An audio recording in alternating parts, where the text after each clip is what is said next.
Today, we're going to talk about this guy right here, Gene Simmons. 50 years from now, will people be remembering this guy? Or will they be remembering this guy?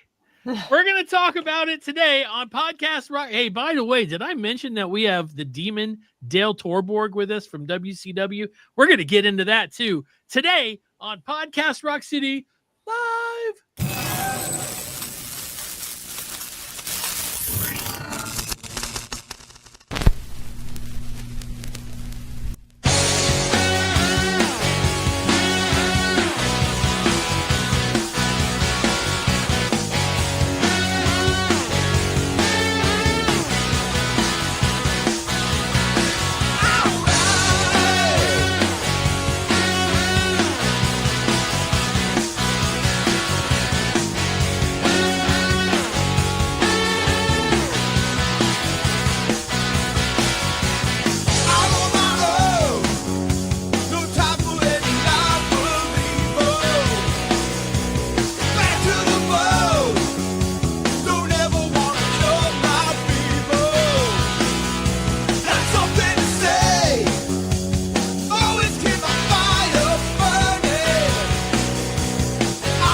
What's up, everybody? Joe here from Podcast Rock City. And with me this week, Sonny Hollywood Pooney.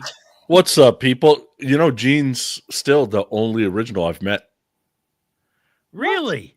Yeah. Had a chance to meet Ace. I skipped on it and never had a chance to meet Paul or Peter. Man, we're going to fix that in Vegas, aren't we? Yeah, okay, We're whatever. going to fix that in Vegas. Right down there is the lovely and beautiful Goddess of Thunder herself, Lee. Hi, Lee. Hello. I've met everyone except Eric Carr. Yeah. Yep. One day. Yeah. Yeah. Okay. One Joe. day. Okay, don't be morbid. Good job, Joe. Wow. No, I'm talking about in heaven.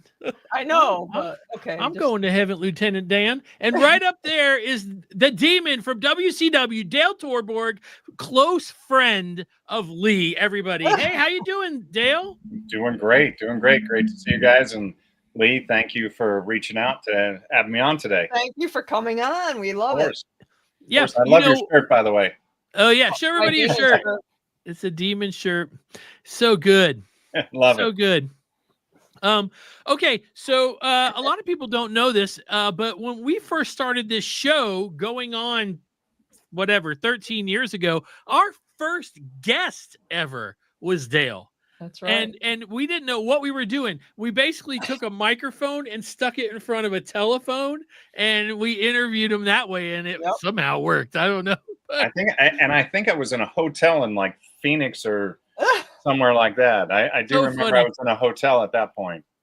Yeah, we were at Lee's house at the Kiss Lair, the original Kiss Lair. Original Lair. Yeah. The Lair. And anyway, so all right, so lots is going on. I'm having to run the show by myself, so you guys please be patient with me. Let's go ahead and get to the news. Podcast Rock City News.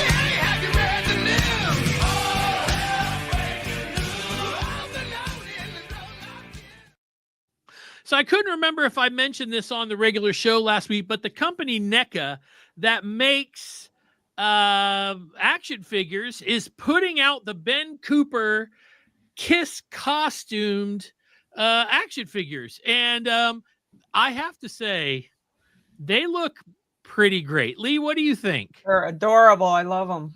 This is one of those things I want to make sure that we get in. So you can see the attention to detail is awesome. The bags, the Halloween trick-or-treating bags, are the solo album bags. Now, if I'm not mistaken, I can't remember. I'd have to look at mine. But did they say their names on them before, or did it say the Star Child, the Demon? Do you remember, Lee? I don't know. I have two of them upstairs in a box. I'll have to go. Yeah, I can't remember. You guys that are watching, I just happen to have two in a box. I just looked and I saw that, and I was like, I wonder if that's And I really feel how like it went. they weren't Ben Cooper either, but I could. You be know, wrong. I think they actually had the names on them, if I'm not mistaken, they? because they didn't really, I don't think they did it back then, really went by the character. Right. Right. I really think it was the names, and that these actually really bring me back, because when I was a kid, my best friend growing up, we went out for Halloween, and he had it, but I was always the old school, and I went with the face paint. Of course. Look at that. Look how great that looks. It was And great. now this company's been putting out a lot of the figures where there are, vintage Halloween costumes, where you had the little rubber band on the back. And so they're apparently, I'm not sure when these are coming out yet. I'm guessing closer to Halloween, because I went on the website and have not seen them yet.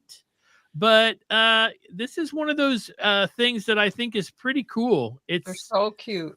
It's just different. So Yeah. so you guys that are collectors, keep an eye out for that. There's one more thing this week that was announced, and it's actually a video game. Oh yeah. And so World of Tanks Metal Fest has Kiss in it. Apparently they do something special once a year or something. But Gene and Paul did voices for it. And I actually have this on my PS5.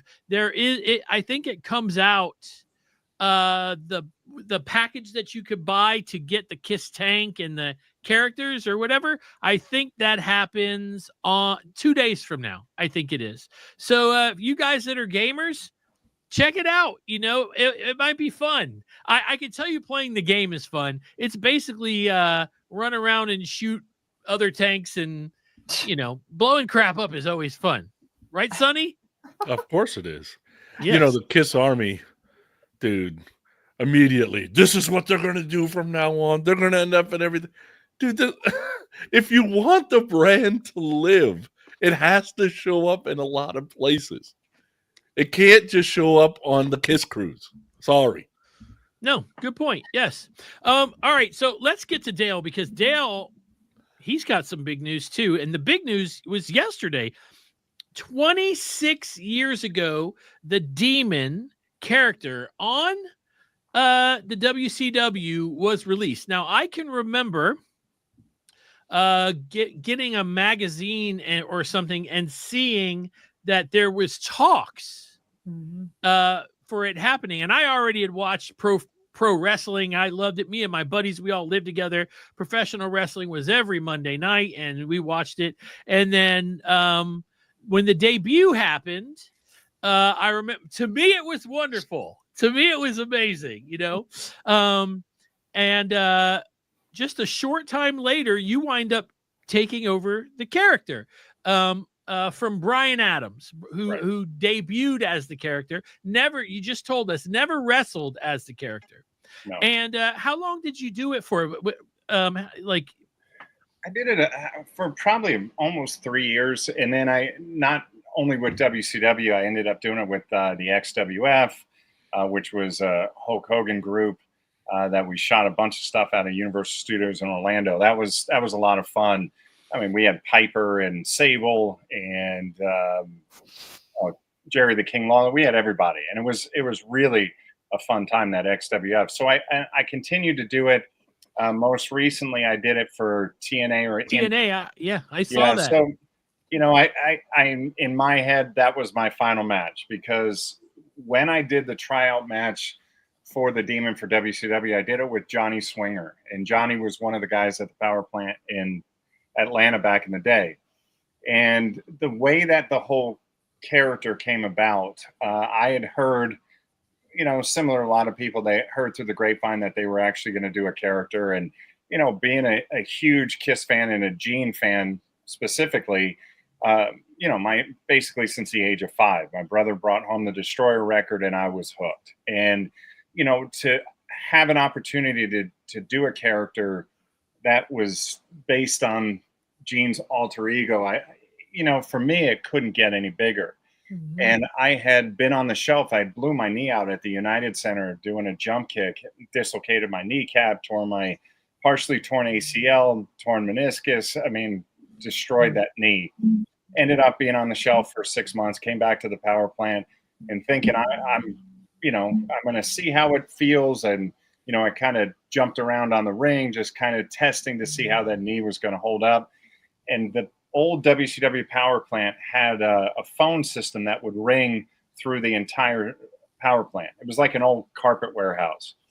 And I had, we hear that thing ring all day long because back then WCW was the end all be all of wrestling when you really think about it. And so everyone wanted to do the tryouts, whatever. So on the intercom, Jody Hamilton, who ran the power plant, goes, "Hey, Dale, I need to see you in my office." I'm thinking, oh, man. Because in baseball, when you come back from an injury, that's the time that they can release you. Because now they're not going to release you when you're hurt. And I'm thinking, oh, man, I'm done. At this point, I've just come back. I'm cleared an hour. And Jody, I go into Jody's office, have a seat. He goes, "That was Eric Bischoff." He goes, "That was Eric on the phone. He wants to see you in his office now." And I'm thinking, oh, man. I go, is it bad? And he goes, "No." He goes, "It's good. Just go down there." So I went to the offices and, they had me go in. I'm talking to him. And he said, "I know you're just, you've been cleared recently." And I said, "Yeah, in an hour." And just an hour. And he goes, "Wait a minute, you've only been cleared an hour." And I said, "Yeah, I haven't really done anything yet. I just got cleared and I was at the power plant." He goes, "Okay." So bottom line, he starts to tell me about it. He goes, "Have you heard any of the rumblings about doing a Kiss gimmick?" And I said, "Yeah, I said, Gene Simmons was an idol of mine." He goes, "That's why I heard that you were a big fan. Are you interested?" I'm like, "Absolutely, 100%. So he goes, "Listen, we're St. Louis. We have a pay-per-view and you're going to do a dark match." And he goes, condensing this story, he's like, "You need to show me something special. I know you just got cleared." And I'm thinking, I haven't done anything in 6 months. I actually missed when I blew my knee out. This is one thing. I had tickets to the Psycho Circus show, the first one, and it was at Dodger Stadium. That I had the surgery not long before that, so I never made it out to.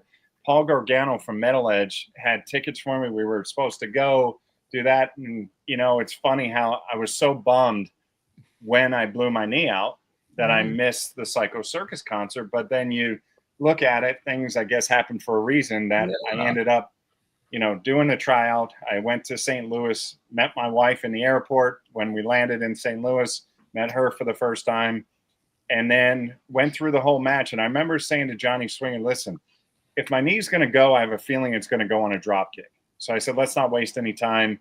Let's lock up. I'm going to push you off, and then I'm going to drop kick you."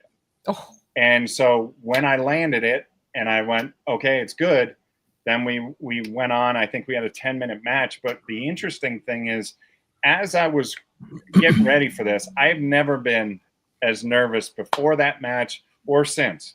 I wanted it so bad. And you can imagine being Kiss fans to go, I have an opportunity to represent one of my personal idols there, and then not wrestling for 6 months, not feeling like my wind was going to be up where I needed it to be, ring rust, all of that, thinking, everything is stacked against me right here. But I'm like, I'm going all out for this.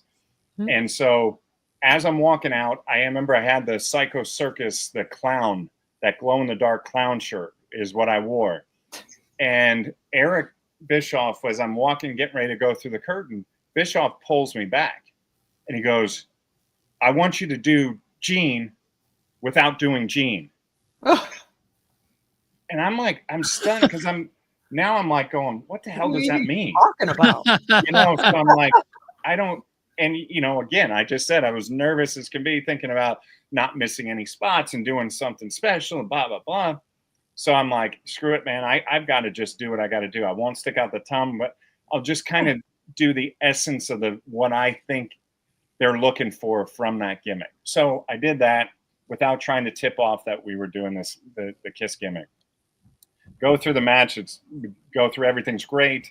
Come through the curtain. Eric Bischoff's waiting for me, and he goes, I said, how was that? And he goes, you got another job you can go to? Oh. And I was like, well, apparently I'm going to have to find a new job. And he goes, no, you got it. Great. Oh. You're good. And that's when he says, hey, I want to see you. Janie Angle was his assistant. Janie's going to reach out to you. Want to see you like Wednesday or Thursday. Want to see you in the office, get everything signed, and let's move forward this. Going awesome. I had done a test makeup. There was 3 of us. Brian Adams, Chris Canyon, myself did the test makeup. I'll have to try to find the pictures. I had the original test makeup. It's the only time I didn't do my own makeup. And so from this point, Wednesday comes around, Thursday comes around, nothing. Thinking, what's going on here? And then I have to go out to the Nitro Grill. They had it at the Excalibur out in Vegas. So I go out there with Glacier, Ray Lloyd. We end up going out and ended up seeing Bischoff was very disappointed on how the presentation was on the Nitro Grill. It was, just wasn't up to snuff. It just wasn't what everyone was expecting. So he was already a little irritated, but he was sitting at the table. And I walked up to him and I said, Eric, I said, do you still want to see me, in your office? And he turned and looked at me and goes, no. Oof. And that was it. And I'm stunned at this point going, basically, what the hell just happened? How did I do this on Sunday? I get it on Sunday. Hell. And then where did I lose it? And I found out later. I didn't know, and for a while, what had happened is Andre, who's a special effects guy, AFX Studios in Atlanta, said that he was with Eric, and they put down all 3 pictures in front of Gene, and it was, like I said, Brian Adams, Canyon, myself, and Gene apparently points to the picture of me and said, "That's the guy. He looks the most like me," and he said, but he goes, who's the biggest? Because in Gene's mind, and I get it, Kane was, the big red monster was, destroying everything at that point, and Undertaker and all. It was great. It was great character. So Gene wanted more of like a Kane killer. And so that's why he said, I want the biggest guy. So Brian gets it. I find out that Brian gets it. I reach out to Brian and said, hey, man, congrats. I'm crushed. I mean, you can imagine that, yanked right out from under you, and I'm crushed that I didn't get it. But I did say, Brian, I said, I'll help you. Brian Adams was one of the nicest human beings that you can possibly imagine. Gigantic human being, but just a great, great man. So, I wanted to help Brian. So I ended up going out to the show in Vegas. And I remember trying to help him with the mannerisms. And he didn't really quite get it, because if you see that debut, he comes out and just kind of looks around. And then he did one more at Nassau Coliseum where he calls out Vampiro or something like, not now, not here, but sometime or something. And that was it. And he called me one day and he said, man, he goes, this is Brian. Brian calls me and he goes, hey, you're going to get a call from WCW, I think. He goes, I just bailed out of the gimmick. He goes, I didn't get it. I don't get it. I told them they made a mistake to begin with. And so he goes, don't be surprised if you get a call. And I had just started doing the MVP character. I think you can see the MVP. Yeah. Oh, yeah. That was actually coming out. That was going to be the Toy Biz. That's the actual model that they had done. So that was going to come out. So I started doing that MVP gimmick. And, Brian was right. JJ Dillon called me and said, are you interested in this? I know you just started doing the MVP and it's an important character to you. And I just couldn't turn it down. I just couldn't, because obviously you guys being Kiss fans understand why I couldn't turn it down. Right. I did not realize at the time the extent of the politics I was going to be dealing with. Oh. That being said, right now to this moment, if you told me I had to go through exactly what I went through the first time around and do the demon character or stick with the MVP, I still would have done the demon character, because to be such a Gene Simmons fan, a Kiss fan, and to have that opportunity, I don't know if there's anybody else that was licensed to wear the makeup. I have action figures, Kiss demon action figures of myself. I mean, Yeah. Yeah, I have two. Yeah, Joe's got one Yeah. too. But you can't beat that. You know what I mean? Right. I was, for a while there, I was a lightning rod of hate on the internet, because of the internet wrestling community didn't like it that Kiss was kind of marketing into their wrestling world. And there were a lot of Kiss fans that were not happy about the character. And I understand it. I mean, there was the negativity about losing matches and things like that. If I could have written it, I would have written myself to win. But I couldn't. You know what I mean? It's not for me to do that. That's what creative does. And they actually took me off TV after beating me in the beginning. And they said in an article, we can't understand why he's still getting cheered when we keep beating him. And I do remember one of my it was actually the second match I had as the Demon. The first one was on a Saturday night show, but didn't air until the next Saturday after the Wednesday Thunder. And I wrestled Terry Funk. And I remember Kevin Sullivan telling me, you drew the short straw today, kid.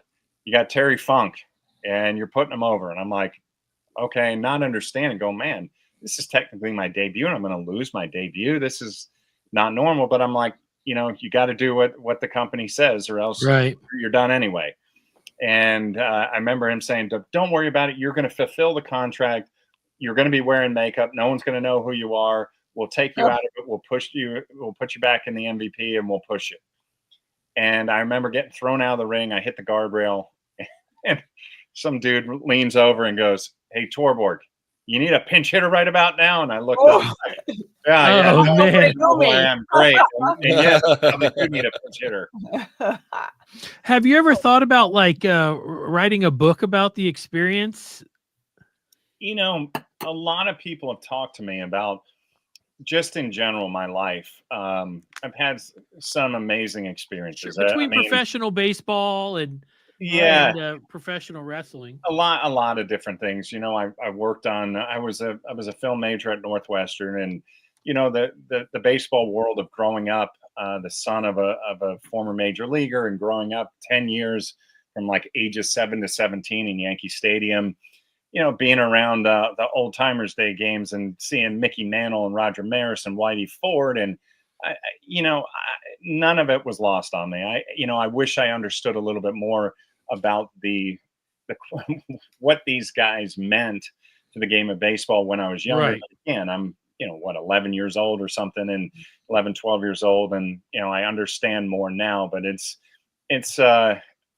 just in general, and being a consultant on movies and, being in movies myself, I've had a very, very blessed life, and I have zero complaints. That is awesome. Listen, we're obviously going to talk more about this. We have a amazing topic of the week, and only having Dale here and Lee here really makes a lot of sense. Both of them have donned the makeup of the Demon. Hey, Sonny, have you ever put on Kiss makeup before?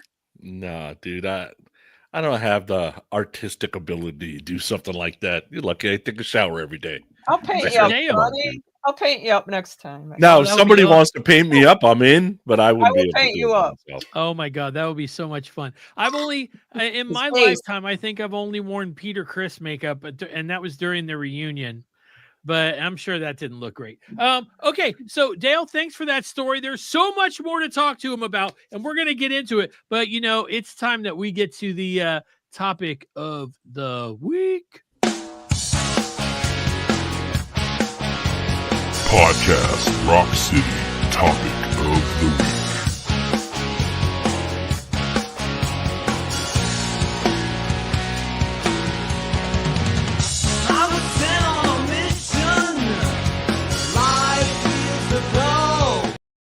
So obviously we're going to talk about the legacy of Gene Simmons. And I think that what we're going to wind up doing is just a group of shows where we talk about the legacy of every member that has ever been in KISS. I think that's very important to our show. And what I wanted to bring up was when people, Gene obviously is first. He's the face of KISS. Some people disagree with that.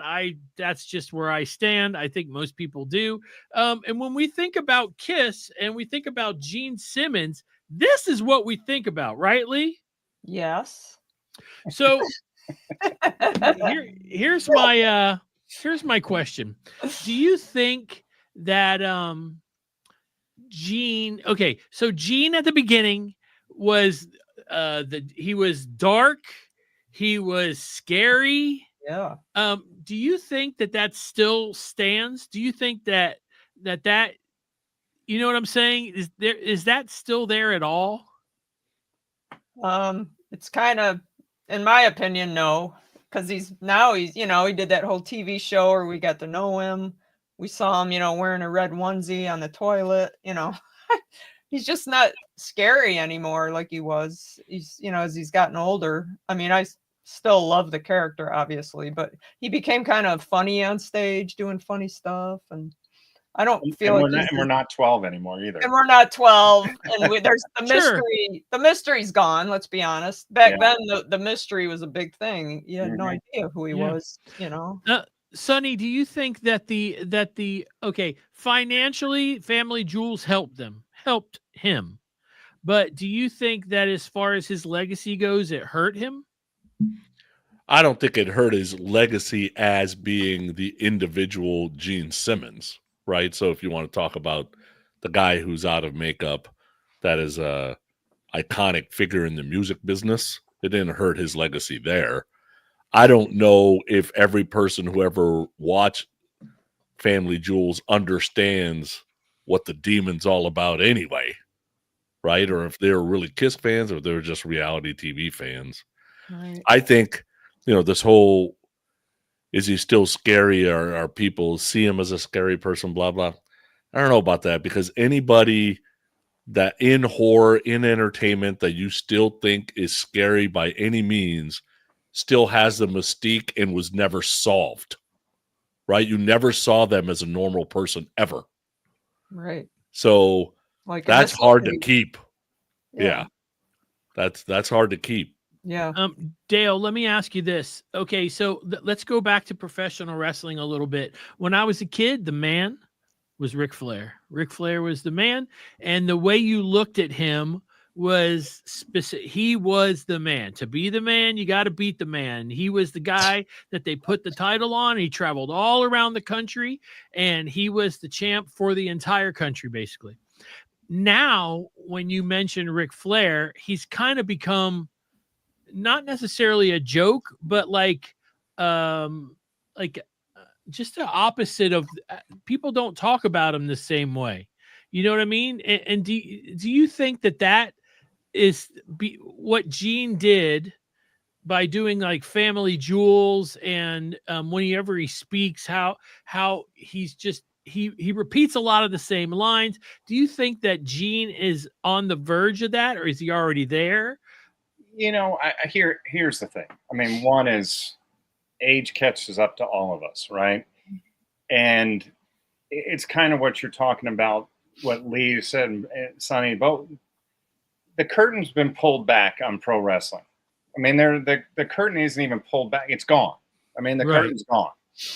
So there was a lot of mystique, and Ric Flair lived his gimmick. But the mystique is gone in terms of, they used to call, well, it was kayfabe, and you would have the heels and the baby faces separate and all that. That's all gone. I mean, you're seeing the stuff they're doing now. They're explaining how storylines are done and who does this and who does that. All that's gone. So the mystique kind of Ric Flair is gone in some ways. But, and again, it's age, it catches up to all of us.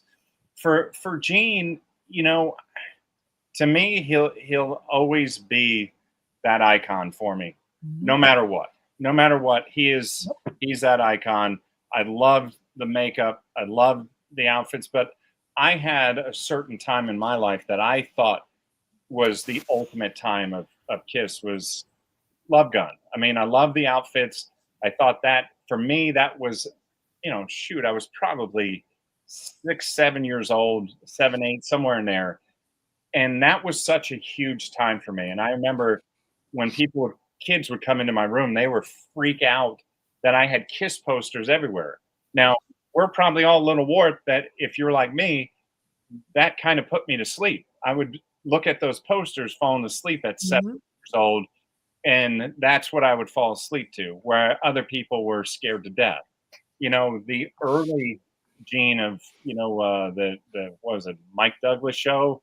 The early Gene character, you could see him. He was trying to find his gimmick. If Trying to figure it out. You're not really sure yet. It's one of the first times they're interviewed.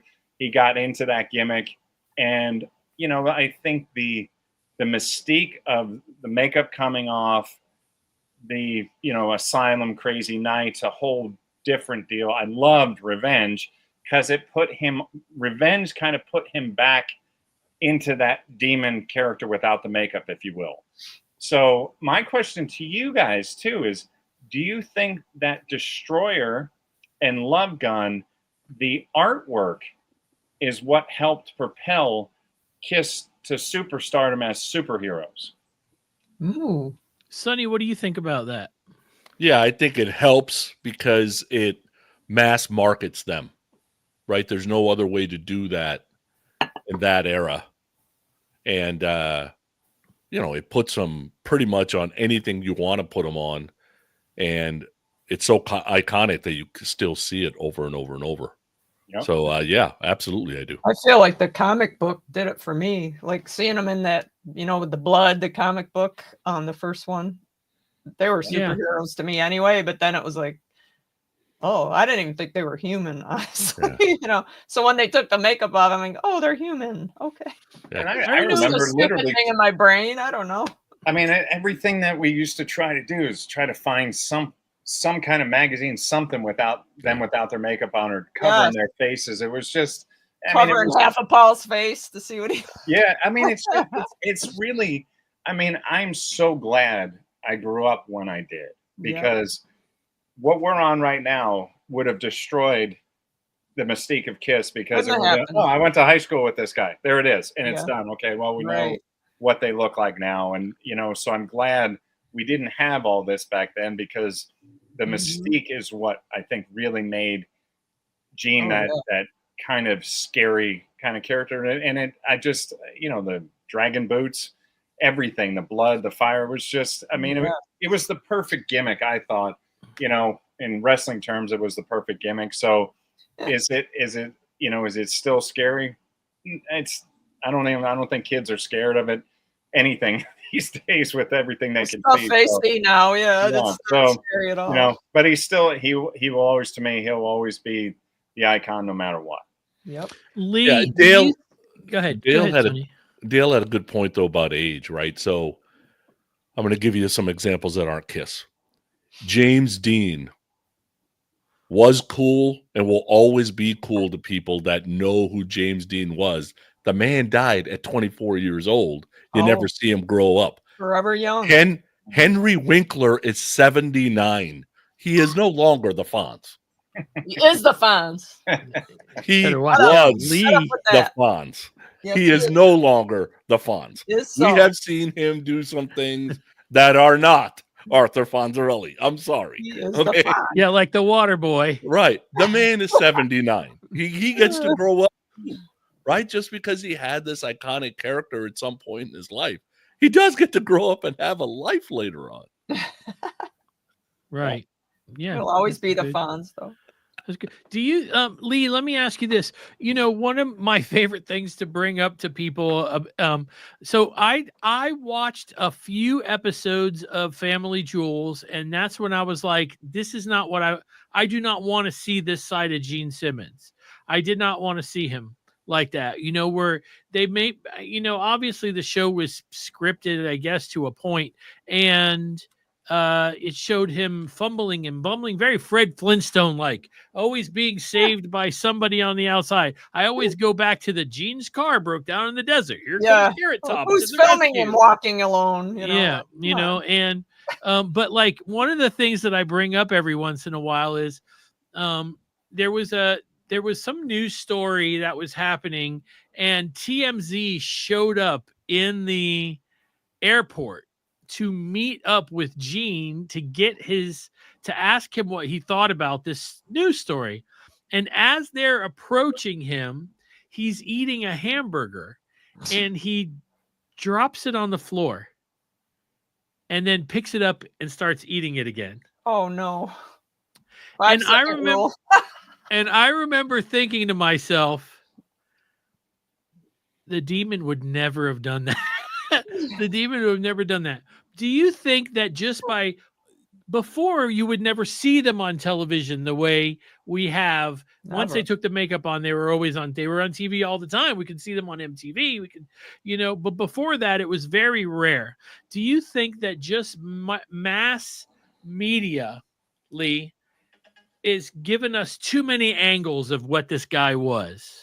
Well, yeah, it blew up. Yeah, in the 70s, we had to fight to find a video of him. Like, Phantom of the Park. I was so thrilled, in the Paul Lynde special and stuff like that. And of course, magazines. That's all we had, posters of magazines. So we didn't have any of this. So yeah, it blew up. We finally got to know them like as a person. So Sonny, so this is where I'm going with this.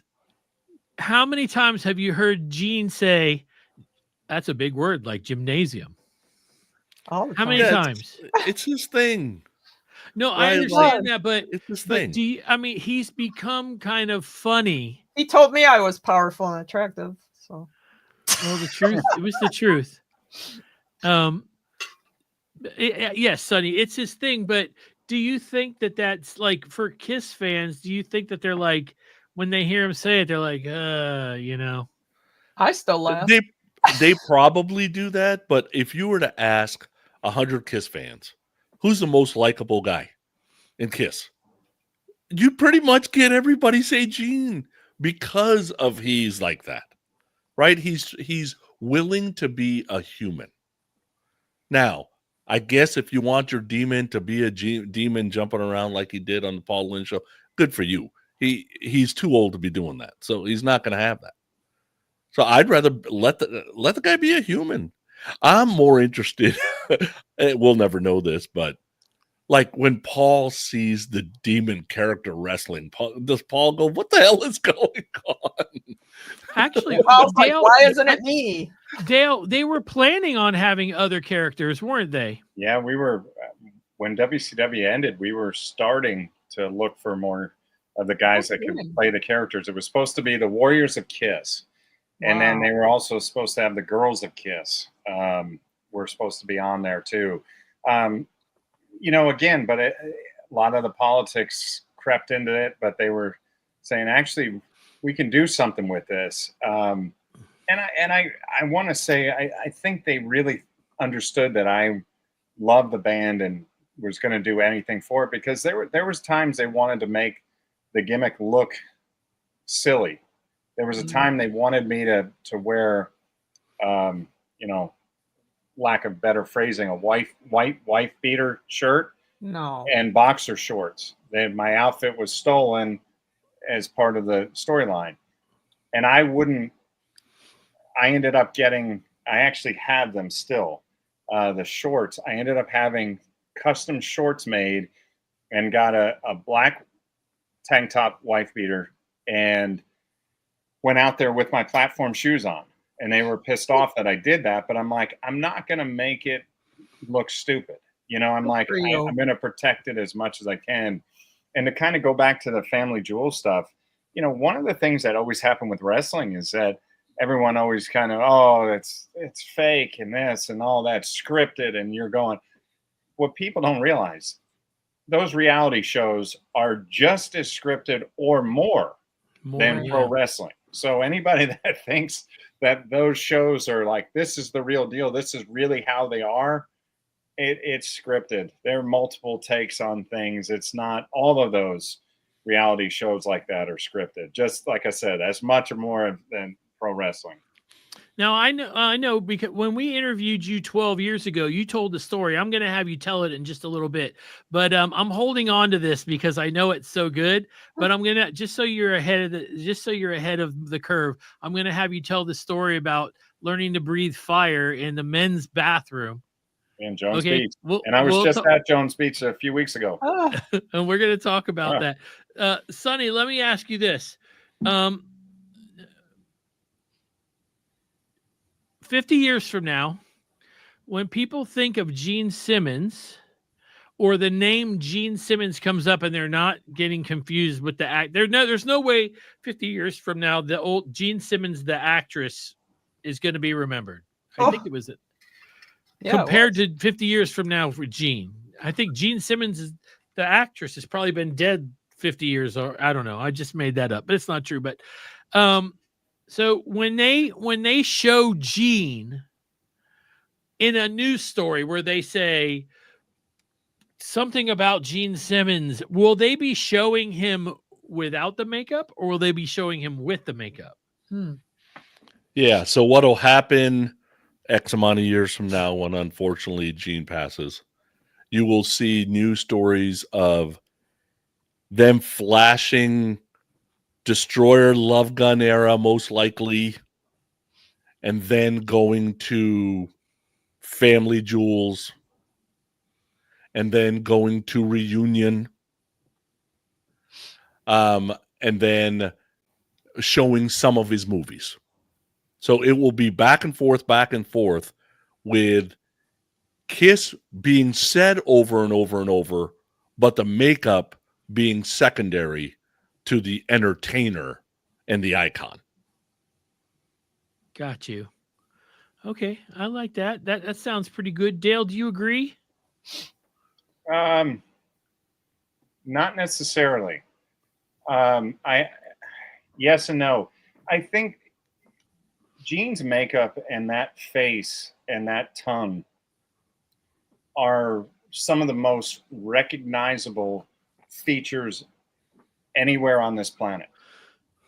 I think if you were to, for people to understand, hold up that record and it's like, who is that? They might not say Gene Simmons, but they'll go Kiss. Yes. It's synonymous with Kiss. And I think literally, I think when you start to look at over the years, some of the most recognizable people in the world, the Kiss makeup is right up there along with, Hulk Hogan was one of them. You could show a picture of Hulk Hogan and there would be millions upon millions upon millions of people would say Hulk Hogan. And I think, when that day does come for all of us, but when it does come for Gene, that face and that tongue, I think, will be the first thing that is seen. Is that the guy, the long tongue from Kiss, and then it will go into more of him as the person. My personal opinion. Lee, in 50 years, do you think that they'll still, if anytime they mention his name, do you think they'll show him without makeup at all? They'll probably show it here and there, but I think the makeup will prevail because that's what's going to live on. It'll be the thing that it'll be the thing that like is tagged to him. Yeah, like Sonny said, they'll flash things, some of his life, but it'll be all about the makeup. Let's talk a little bit about controversy. So it's not always the most controversial things that he doesn't always say, the craziest things, but he does say things that get people angry.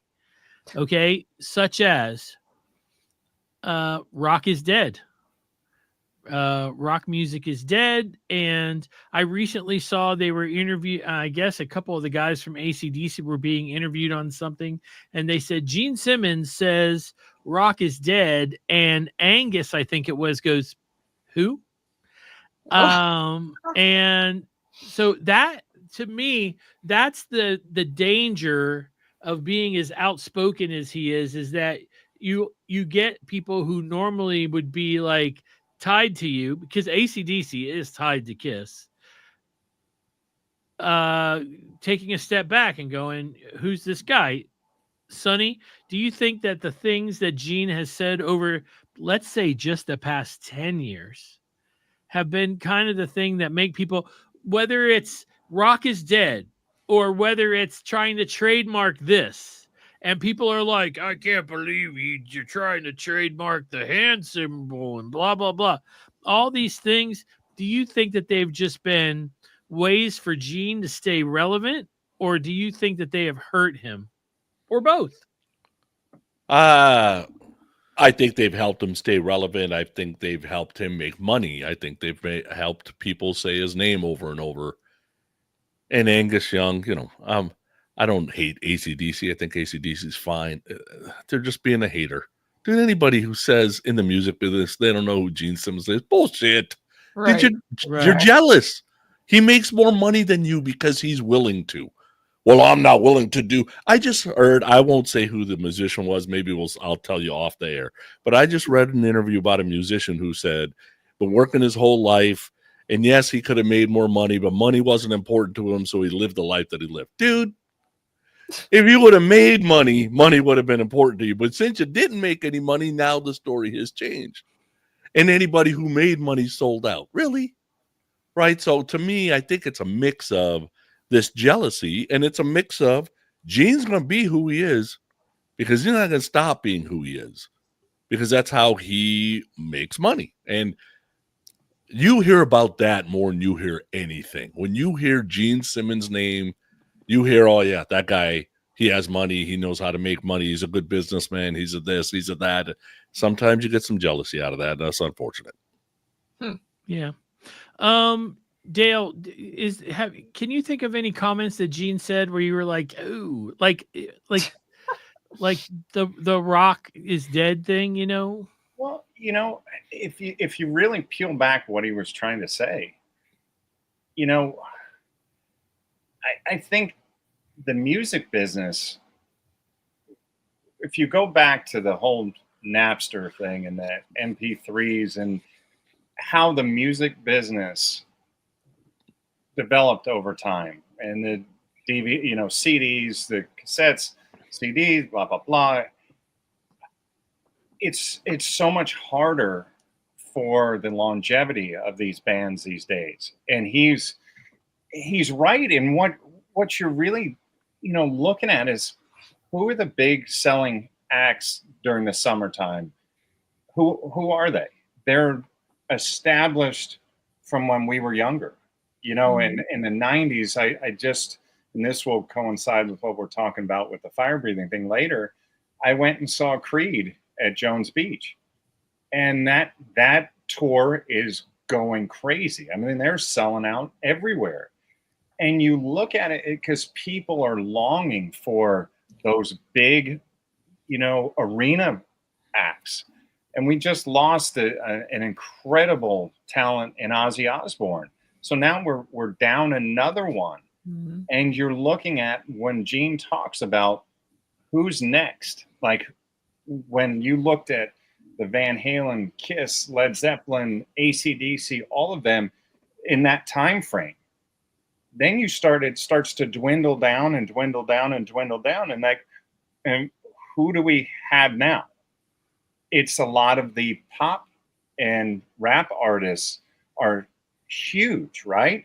Mm-hmm. And not so much of the stuff the Metallica is still going strong, but again, it's Metallica and taking out Pantera, and you see they still have these, package acts that are going out and doing arenas. I think that's kind of what he was saying, that we're not developing these giant bands anymore.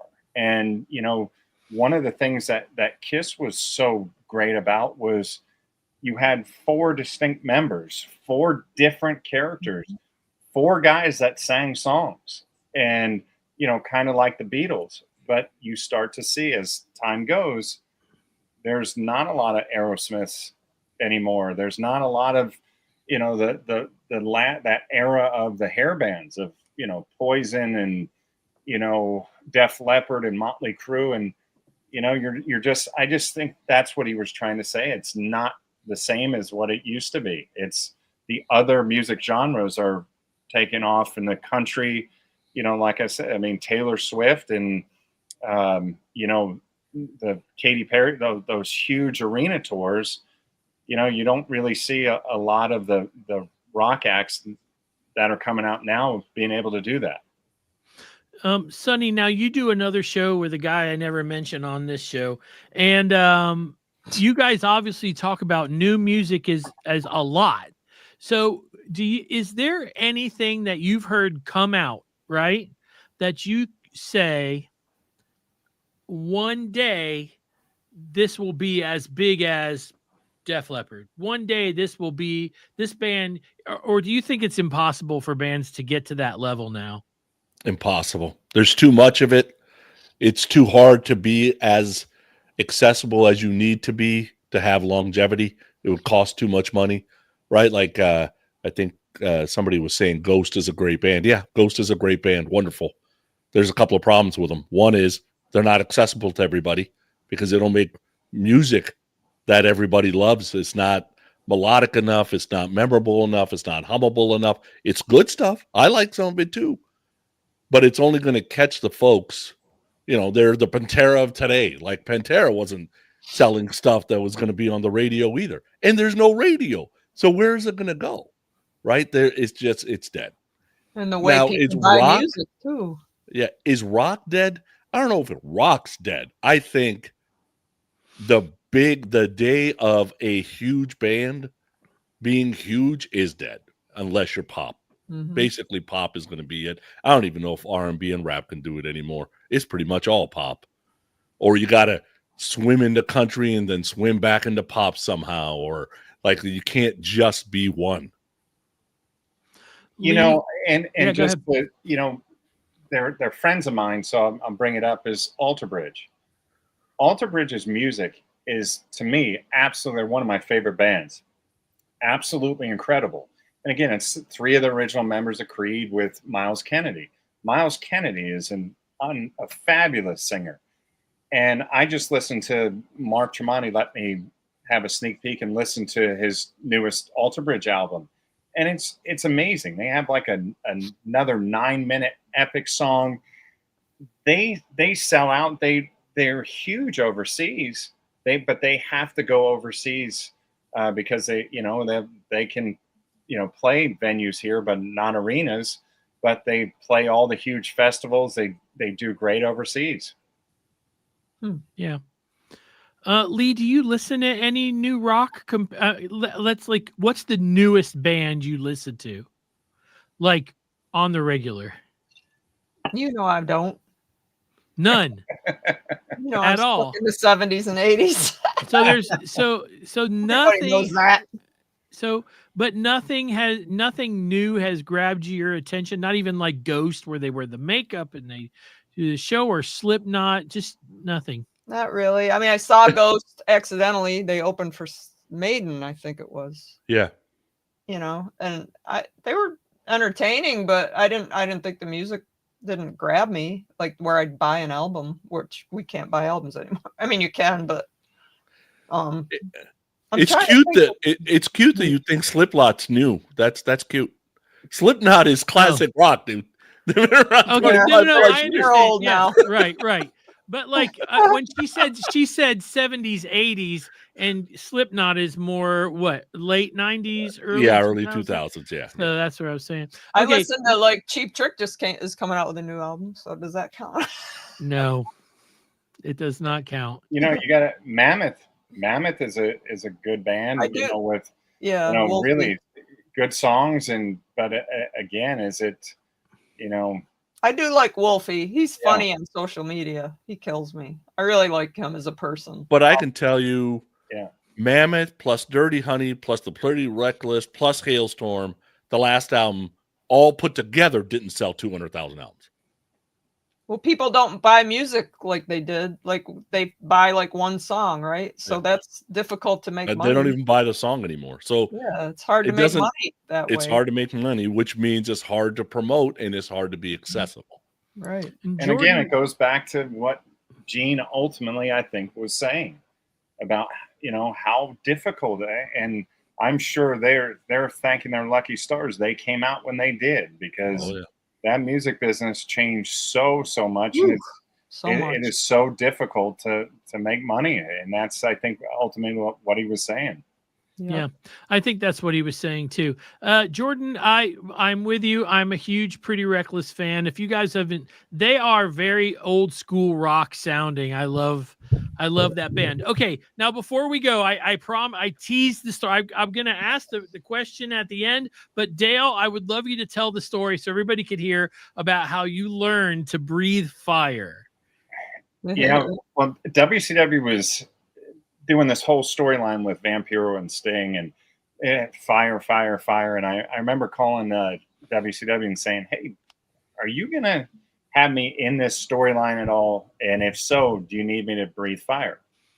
No, no, no. You're good.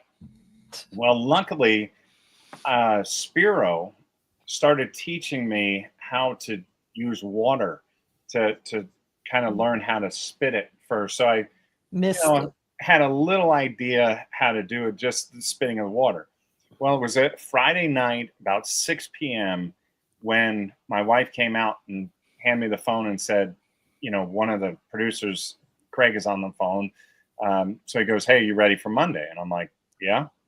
And he goes, "Okay, good. Blah, blah, blah. So you're ready for Monday?" And I'm like, "You've never asked me if I've been ready for Monday before."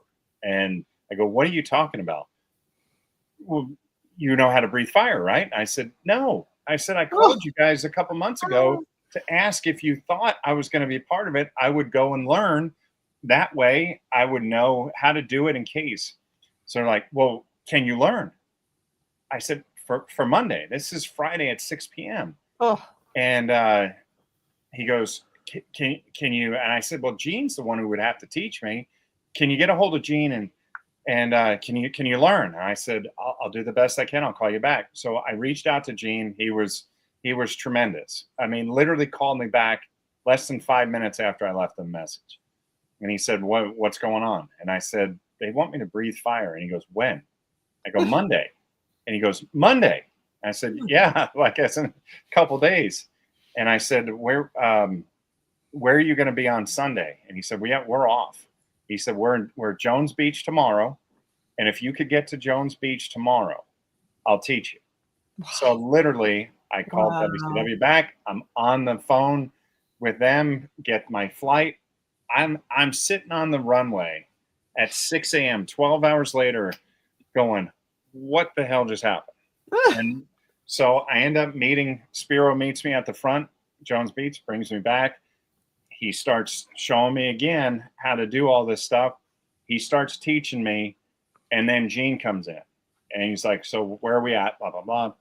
And he's showing me. He asked me something which I thought was really cool. He said, and this was in a bathroom, a cement bathroom back at Jones Beach. And like I said, I just was there, and they redid it backstage. So when I was backstage with Creed, I'm looking, I'm like, "Oh, it's the bathroom where I did it is no longer, it's like a production room now." But I'm like, it brought back good memories, actually, that learning to do it.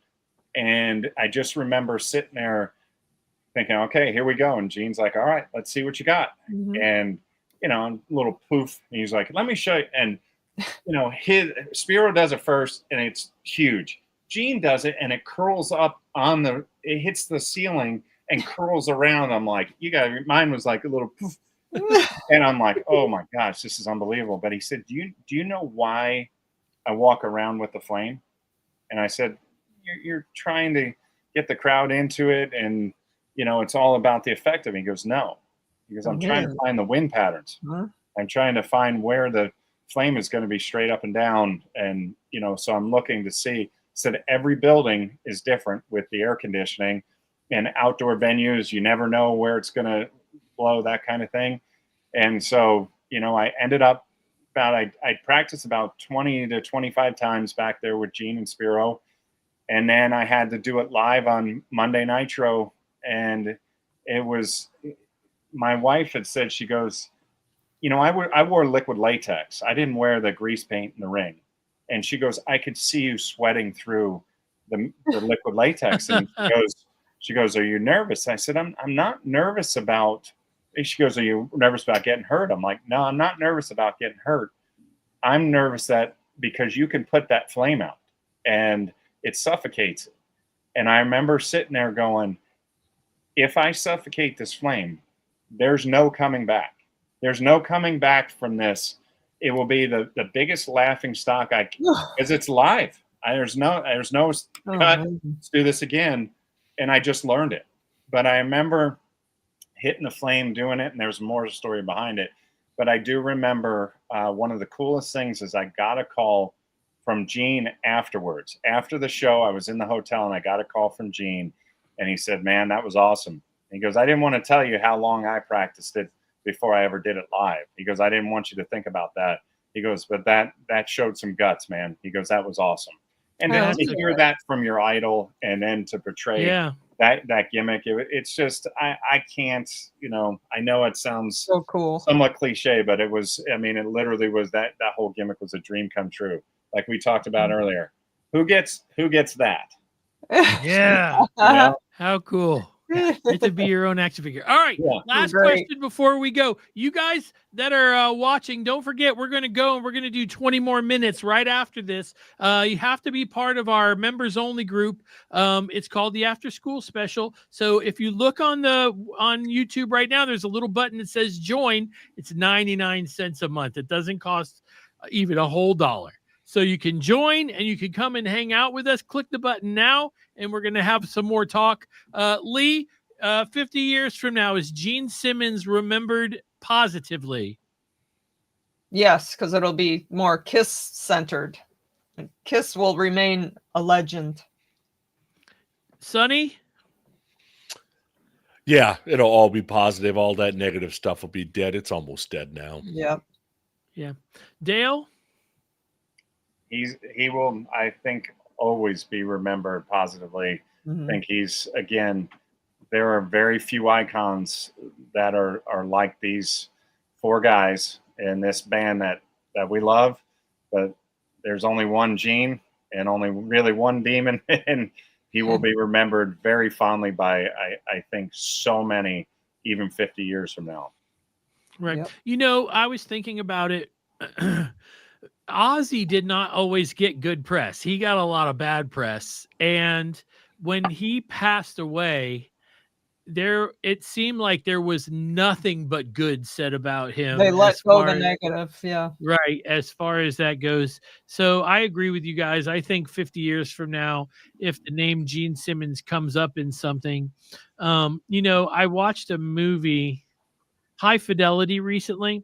And in that movie, there's a scene where John Cusack is doing the voiceover while these people are sitting at a table and they're talking about people that are 100 feet tall, and the lady that's talking says, when have you ever seen Gene Simmons where he wasn't 100 feet tall?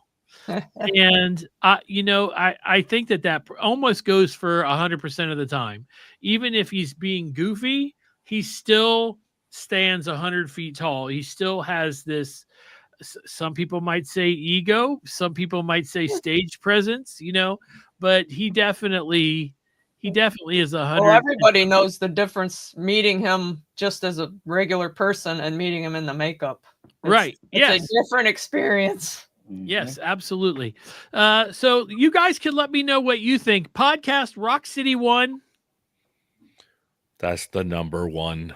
Thank you. Podcast Rock City 1. That's the number one at gmail.com. You can let me know if we missed the boat on something. You can send me an email. Yeah, so this has been a lot of fun. Very interesting. I love hearing Dale's stories about being the Demon. I remember watching it and just being like, man, this guy, he's got it made. And then, are you going to be able to join us in the after show, or you got somewhere to be? Yeah, I will. Okay.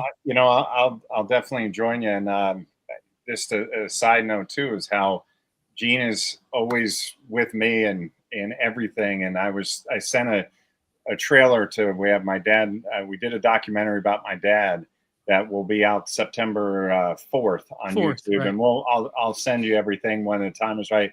But he's in that too. I mean, Kiss is in there. How can it not? So Kiss and Gene obviously are in the documentary. So that's Wow. he will live And all on you forever. guys. And all you guys that are going to be in the after show, come and hang out because we've got baseball stories to talk about too. And I actually have a few too that I think might surprise Dale. And so that's been the show. Sonny, you got anything to add? No, thanks for listening. And Dale, thanks for joining us. I appreciate it. Thanks for having me. Lee? Thanks for coming, Dale. And I remember hearing all about this back in the day at the Main Event gym. Oh yeah, before it was all Yep. because of your tattoo on your ankle. Yep, And that's you how were we met. He's like, "Are you a Kiss fan?"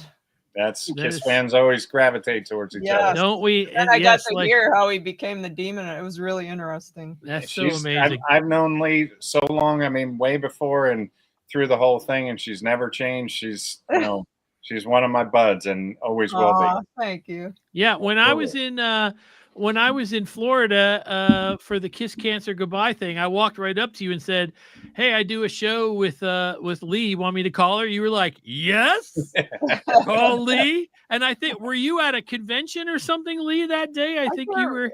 Yeah, I think you were dressed like Jay and Silent Bob or something that day. And Oh yeah, that's right. I think you were. And Who then knows Dale, what I I was gave Dale doing. my phone number and my phone, and you guys talk. All right, we'll get into some more of that. You know what I'm gonna say?